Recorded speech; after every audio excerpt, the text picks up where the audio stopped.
দর্শক এই মুহূর্তে আমি অবস্থান করছি চট্টগ্রাম নগরের মেহেদীবাগ এলাকায়। আজকের বৃষ্টির সর্বশেষ পরিস্থিতি যদি আমি আপনাদেরকে জানাই, গত প্রায় 3 থেকে 4 দিন থেকে চট্টগ্রাম নগরের বিভিন্ন জায়গায় কিন্তু বৃষ্টিপাত হচ্ছে।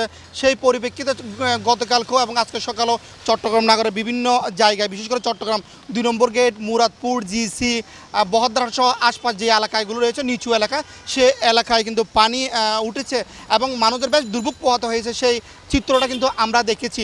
প্রতি বছর নিয়ে কিন্তু এবছরও বৃষ্টিপাত হচ্ছে এবং পাশাপাশি যে খালগুলো রয়েছে সেই খালগুলো পলিথিনের কারণে এবং বিভিন্ন সমস্যার কারণে ভরাট থাকার কারণে কিন্তু বিভিন্ন জায়গায় পানি উঠছে, এমনটা অভিযোগ করেছেন যারা পথচারী রয়েছে তারা।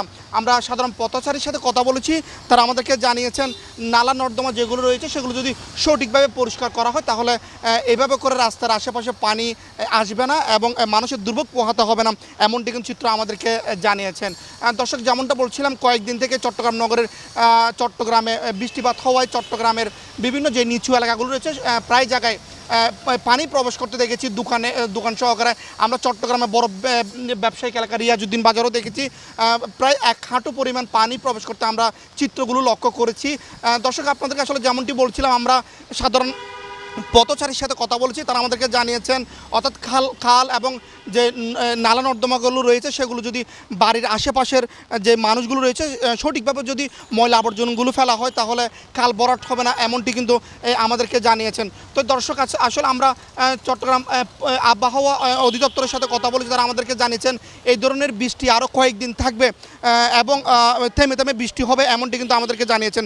তো আসলে যেমনটি বলছিলাম, চট্টগ্রাম নগরে প্রায় প্রতিটি জায়গায় বৃষ্টিপাত হচ্ছে এবং বৃষ্টি হওয়ার সাথে সাথে যে নিচু এলাকাগুলো রয়েছে সেগুলো কিন্তু পানি প্রবেশ করে, যার ফলে যারা অফিসগামী রয়েছে এবং অফিস আদালত যারা রয়েছে তারা কিন্তু যাতায়াত করতে অনেক দুর্ভোগ পোহাতে হচ্ছে। পাশাপাশি যে চট্টগ্রাম নগরের ভিতরে যে বড় গাড়িগুলো রয়েছে সেগুলো কিন্তু চলাচল কমে গিয়েছে, আমরা দেখেছি পানির কারণে। এবং যে ছোটো গাড়িগুলো রয়েছে বিশেষ করে রিক্সা অতিরিক্ত ভাড়া আদায় করছে, এমনটা অভিযোগ আমাদের কাছে এসেছে। এবং একটা জিনিস আপনাদেরকে জানিয়ে রাখি, চট্টগ্রাম কক্সবাজার মহাসড়কে প্রচুর পরিমাণ গাড়ি বৃষ্টির কারণে, পানির কারণে গাড়ি জ্যাম লেগেই আছে। পাশাপাশি ঢাকা চট্টগ্রাম রাস্তায়ও কিন্তু বৃষ্টির কারণে জ্যাম লেগেই আছে। তো এই ছিল চট্টগ্রাম নগর থেকে আমার সর্বশেষ সংবাদ।